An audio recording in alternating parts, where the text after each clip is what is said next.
நேயர்களே, இமயமலை பகுதிகளில் தொடர்ந்து மேகவெடிப்பு சம்பவங்கள் அரங்கேறி வருகின்றன.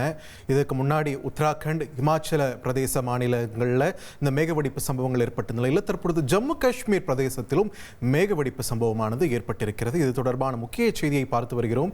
கூடுதல் விவரங்களை வழங்க இணைகிறார் எமது செய்தியாளர் பாரதிராஜா. பாரதிராஜா, வணக்கம். ஜம்மு காஷ்மீரில் எந்தெந்த பகுதிகள் இந்த மேகவெடிப்பு சம்பவத்தால் பாதிக்கப்பட்டிருக்கின்றன? அங்கு களத்திலிருந்து நமக்கு கிடைக்கக்கூடிய தகவல்கள் என்னென்ன? விரிவாக பதிவு பண்ணுங்க.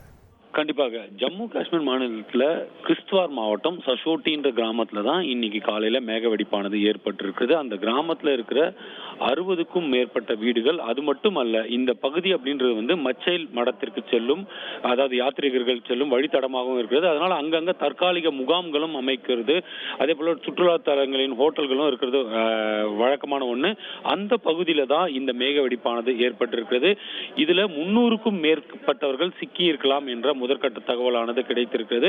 12 பேர் வரை நீரில் அடித்துச் செல்லப்பட்டதாகவும் அவர்கள் உயிருடன் இருக்க வாய்ப்பில்லை என்றும் நேரில் பார்த்தவர்கள் கூறியதாக தகவல்கள் வெளியாக இருக்கிறது. இந்த 12 பேரும் உயிரிழந்திருக்கலாம் என்ற அச்சமும் ஏற்பட்டிருக்கிறது. சம்பவ இடத்திற்கு தற்போது மீட்பு படையினர் துரிதமாக வரவழைக்கப்பட்டிருக்கிறார்கள் என்பது குறிப்பிடத்தக்கது. தேசிய பேரிடர் மீட்பு படையினர் வரவழைக்கப்பட்டிருக்கிறார்கள். அதே போல தன்னார்வலர்களும் இந்த மீட்பு பணியில் ஈடுபடலாம் என மாவட்ட நிர்வாகம் தெரிவித்ததை தொடர்ந்து அங்கு தன்னார்வலர்களும் குவிந்து இந்த மீட்பு பணியில ஈடுபட்டு வராங்க. தற்போது முதற்கட்டமாக அந்த மேக வெடிப்பில் ஏற்பட்ட வெள்ளம் மற்றும் நிலச்சரிவில் சிக்கியவர்களை மீட்கும் பணியானது நடைபெற்று வருகிறது.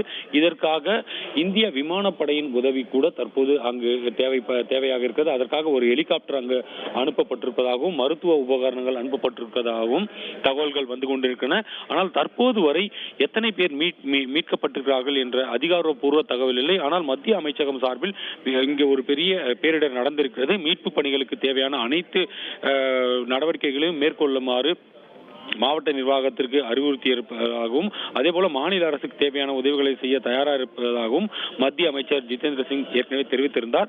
தற்போது மீட்பு பணியானது தொடங்கி இருக்கும் நிலையில முதல்ல அங்கு இருப்பவர்களை பாதுகாப்பான பகுதிக்கு அழைத்து வர ஏற்பாடுகள் செய்யப்பட்டு வருகிறது. குறிப்பா அந்த பகுதியில் தற்போது மழையானது பெய்து வருவதால் இந்த மீட்பு பணியில சிறிய தோய்வு இருக்கிறது.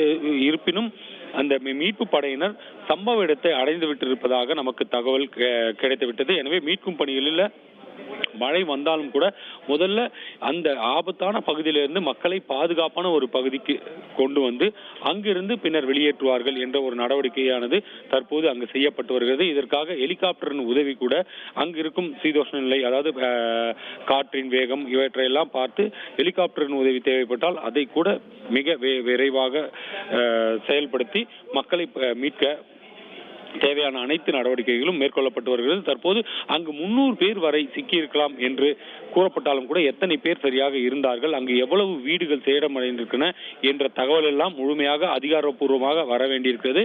மீட்பு பணிகள் என்பது தற்போது துரிதமாக செய்யப்பட்டு வருகிறது. நன்றி பாரதிராஜா, உங்கள் விரிவான தகவல்களுக்கு. உங்கள் தந்திவன் தொலைக்காட்சியில் ஆத்மான் செவ்வாய்தோறும் இரவு 8 மணிக்கு காணத் தவறாதீர்கள்.